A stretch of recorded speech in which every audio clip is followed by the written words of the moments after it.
Have you ever asked someone a really deep question, maybe, and the answer you get is just baffling? Like, it leaves you more confused.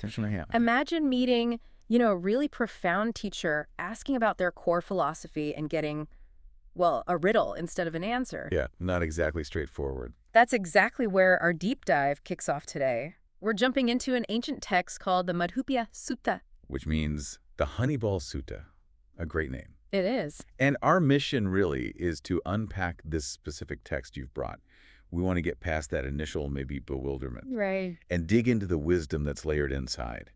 It's about understanding how our minds build reality, And maybe more importantly, how seeing through that can bring some peace. And the source here is this single Buddhist scripture, but it's so rich. It really is. What I find cool is it's not some dry theoretical thing. It's dialogue, it's interactions, clarifications. Yeah, it unfolds like you're discovering it along with the people in the story.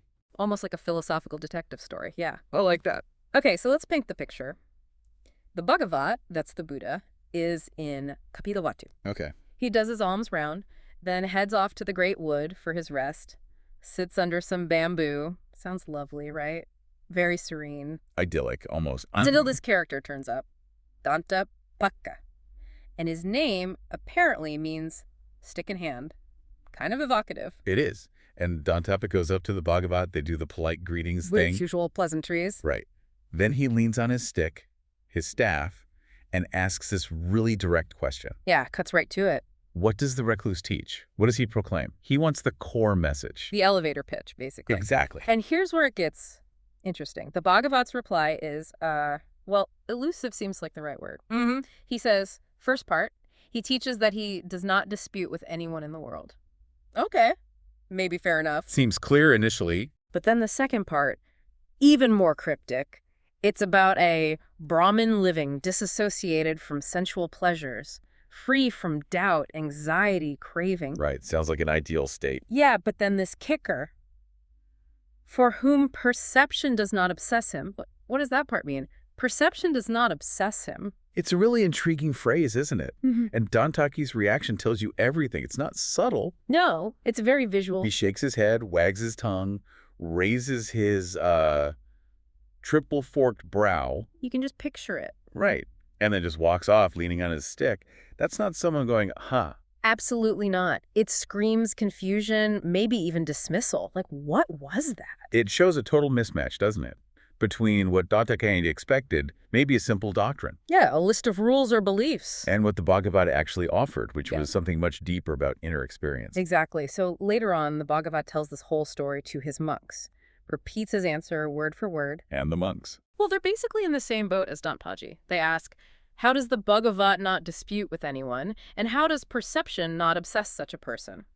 They need clarification, too. They're asking the same follow-up questions we are, really. Pretty much. So the Buddha responds, but again, it's very condensed. Okay, what does he say this time? He says, monk, that from which the conceptual proliferations of perception, papaññasaññasalka, obsess a person. Okay, there's that key term again, papaññasaññasalka. Right.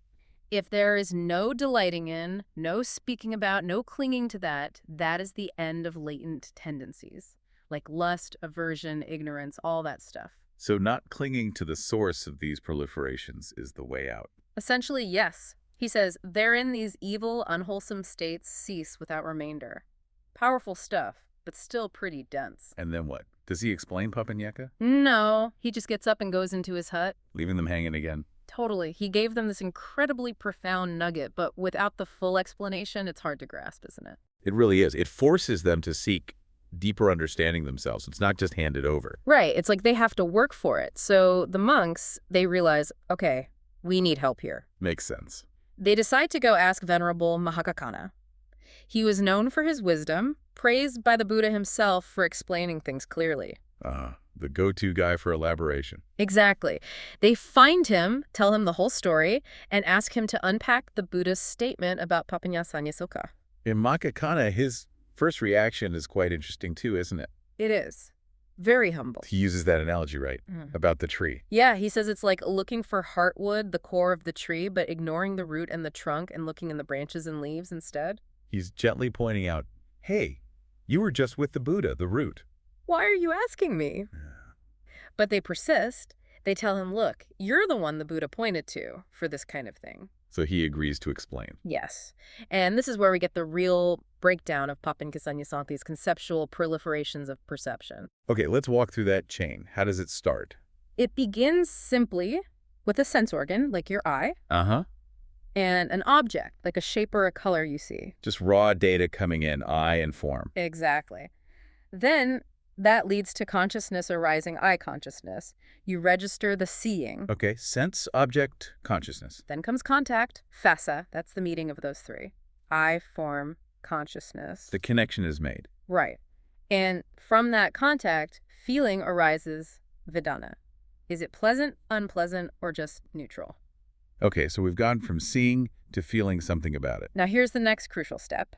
What you feel, you then perceive sananti. You start interpreting it, labeling it. So it's not just a neutral feeling anymore. It becomes a pleasant sight or an annoying sound. Precisely. And what you perceive, you then start to think about vitāki. Thoughts start spinning around that perception. The mind gets involved. And then what you think about, you conceptually proliferate papaññātati. This is it. This is the papaññāka. So that's the core of papaññāsala, the running away with the thought. Exactly. Building stories, judgments, associations, worrying about the past related to it, projecting into the future. Making a whole mental movie out of a single frame. That's a great way to put it. So like your traffic example earlier. See car cutting you off. Sense object consciousness. Feel annoyed. Feeling. Perceive rudeness. Perception. Think, why did they do that? Jerk. Yeah. Thinking. And then proliferate into, people are so inconsiderate these days. This always happens to me. Now I'm going to be late. Right. That whole internal cascade. Mahākaccāna explains that this proliferation is what obsesses a person. And it happens for all senses, seeing, hearing, smelling, tasting, touching, and even with thoughts themselves in the mind. It's a universal process of how we create our own mental suffering, really, from simple contact to complex obsession. But then Mahākaccāna shows the way out, the hopeful part. He flips it. How so? He basically says, look, if the initial conditions aren't there, no eye, no form, no consciousness, then contact can't happen. Right, the chain breaks before it starts. And if contact doesn't happen, feeling doesn't arise. If feeling doesn't arise, perception doesn't arise. If perception doesn't arise, thinking doesn't arise. And if thinking doesn't arise, you can't conceptually proliferate. Papaññāka doesn't happen. Exactly. The whole obsessive chain reaction is stopped before it gains momentum. So this explains the Buddha's first cryptic statement.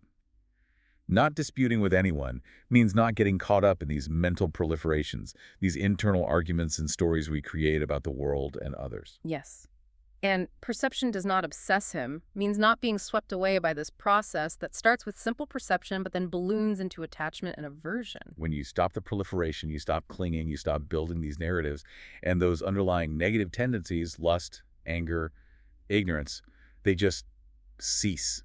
They have no fuel. It gives you a really clear path. See the process, understand it, and learn not to feed it. It's incredibly practical advice, really. So the monks, now fully equipped with Mahākaccāna's explanation, they go back to the Buddha. Report time. They tell him everything, Mahākaccāna's initial reluctance, the tree analogy, and then the detailed breakdown he gave them. And what's the Buddha's reaction to this detailed explanation? It's fantastic. He doesn't add anything or change it. He just gives Mahākaccāna this huge endorsement. What does he say? He says, monks, Mahākaccāna is wise.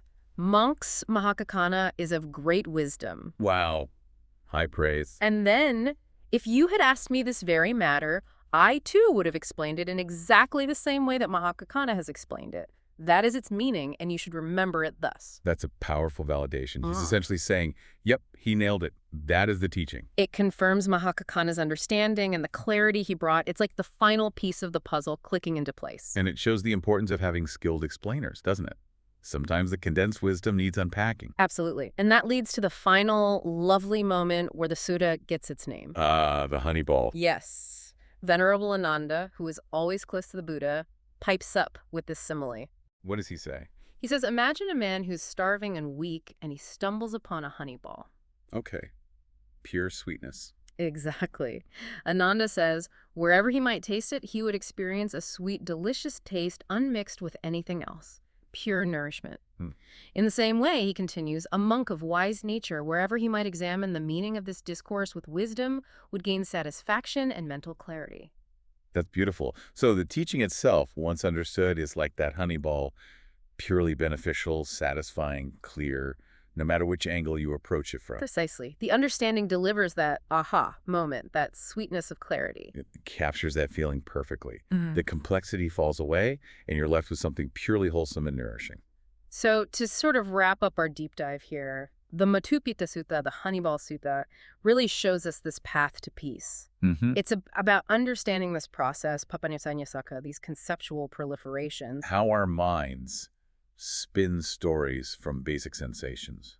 And learning to disengage from that, to let go of clinging to the narrative we create. And it's so relevant, isn't it? This isn't just some ancient abstract idea. Think about your own day. Oh, absolutely. How often does a simple thing, an email, a comment, seeing something, trigger that whole cascade, that proliferation? All the time. You go from 0 to 60 in your head based on one little input.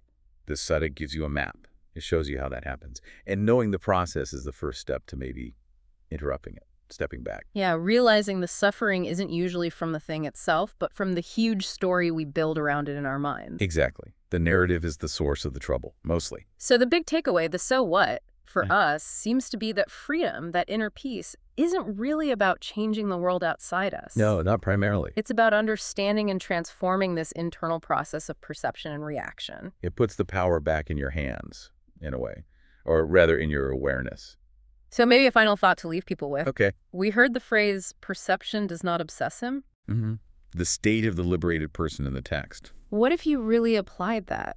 If perception didn't obsess you, what might your daily life actually feel like? That's a powerful question. What habitual thoughts, reactions, anxieties might just dissolve if you could stop that proliferation process? If you could taste the moment, the raw data, without immediately spinning it into a complex, often negative story, beyond just thinking about it, but actually experiencing that shift. What would that unmixed sweetness of just being feel like? Something to ponder.